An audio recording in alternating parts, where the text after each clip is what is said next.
اور چھپکلی مارنے کا حکم۔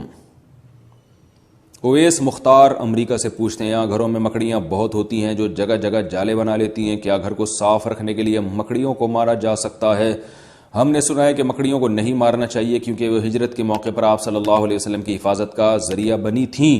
نیز کیا گرگٹ کو مارنا باعث ثواب ہے کیونکہ اس نے حضرت ابراہیم علیہ السلام کی آگ کو دہکانے کے لیے اس میں پھونکیں ماری تھیں؟ مکڑیوں کو مارنا تو جائز ہے، اس کے ناجائز ہونے کی ہمارے پاس کوئی دلیل نہیں ہے، اور ظاہر ہے گھر میں تنگ بھی کر رہی ہیں تو وہ تو شہد کی مکھیوں کو بھی مارنا جائز ہوتا ہے ایسے صورت میں کہ جب کوئی جانور تنگ کر رہا ہے آپ کو تو یہ تو گھر کی حالت خراب ہو جائے گی، گھر میں جالے بنے ہوئے تو آپ مار سکتے ہیں، ایسی صورت میں انشاءاللہ کوئی گناہ نہیں ہوگا۔ رہا یہ مسئلہ کہ گرگٹ کو مارنا، تو صحیح مسلم کی حدیث ہے کہ آپ صلی اللہ علیہ وسلم نے فرمایا کہ چھپکلی کے بارے میں کہ جب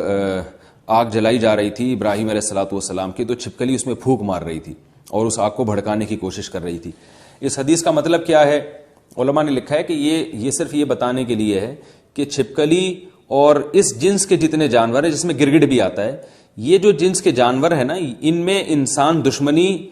کے سافٹ ویئر انسٹال ہوئے ہوئے ہیں، یہ انسان دشمن جانور ہیں، یہ ان کو جب موقع ملتا ہے انسان کو نقصان پہنچاتے ہیں، تو اس لیے آپ صلی اللہ علیہ وسلم نے چھپکلی کو مارنے کی ترغیب دی، اور گرگٹ کا بھی وہی حکم ہے جو چھپکلی کا ہے، اور آپ صلی اللہ علیہ وسلم نے فرمایا کہ جس نے ایک وار میں مارا اس کو 100 نیکیاں ملیں گی، اور جتنے وار کم ہوتے جائیں گے نیکی کم ہوتی چلی جائے گی۔ وجہ اس کی یہ ہے کہ جانور کو جتنی کم تکلیف دے کے موت دیں گے وہ اتنا زیادہ ثواب ہے۔ اب چھپکلی کہیں دیوار پر ہے، آپ نے ایک چپل ماری اور وہیں اس کا اسٹیکر بن گیا، تو چھپکلی کو اس سے تکلیف نہیں ہوتی،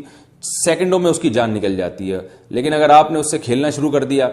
پہلے اس کی دم کاٹی، اس کا آدھا گھنٹہ آپ نے دم کا تماشا دیکھا، جیسے بچے کرتے ہیں چھپکلی اور گرگٹ کے ساتھ، پھر اس کو رسی میں گھما گھما کے مار رہے ہوتے ہیں، تو اس سے آپ کی نیکیاں کم ہوتی چلی جائیں گی، بلکہ جانور پہ ظلم کا گناہ بھی ہو سکتا ہے۔ تو اس لیے جانور کو مارنا چاہیے، ان جانوروں کو جو انسان کے لیے نقصان دہ، مگر مارنے کا وہ طریقہ اختیار کیا جائے جس میں جانور کو تکلیف کم سے کم ہو۔